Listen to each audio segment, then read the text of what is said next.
Hello mga kapatid, eto nga pala papunta kami ng bayan. Nagpahatid nga pala ako kay Papa kasama yung kapatid ko, asawa ko at ang pinsan ko. Naisipan ko kasi ipag-grocery sila mama. Napakalayo kasi ng bayan sa amin. Naisipan ko nga sa Pure Gold na lang bumili.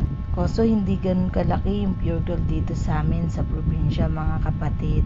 Habang nasa sasakyan nga kami, sabi ng papa ko parang ayaw na daw niyang bumaba ng sasakyan kasi sobrang init nga daw sa labas. Wala kasi kaming aircon sa bahay mga kapatid dahil napakamahal ng kuryente dito sa Baler, Aurora. Ay sa buong Aurora pala.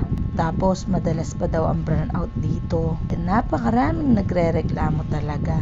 Kawawa lalo na kung may mga anak na maliliit. Dito nga pala yung daan palabas ng Castillo. Madadaanan dito yung Ermita Hill. Sayang nga at hindi kami nakapasyal. Okay lang yan pag may sarili na kaming negosyo, pwede na kami magtagal. By the way mga kapatid, dumaan nga pala kami sa ninang namin. Dahil inaya kami, may handaan daw kasi doon. Kasi piyesta. Sabi ng papa ko, sige daw, bisita daw muna kami. Ito nga pala mga kapatid, nagpahatid na lang ako sa Pure Gold. Habang namimili kami dito, inis na inis talaga ako dun sa dalawang batang kasama ko.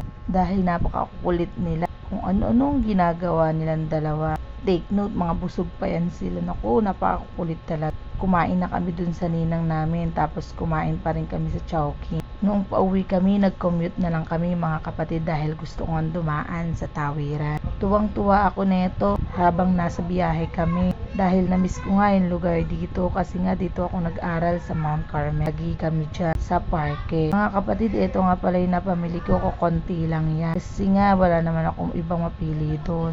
And then, bunilhan ko na lang rin sila ng bigat. O siya, thank you for watching mga kapatid.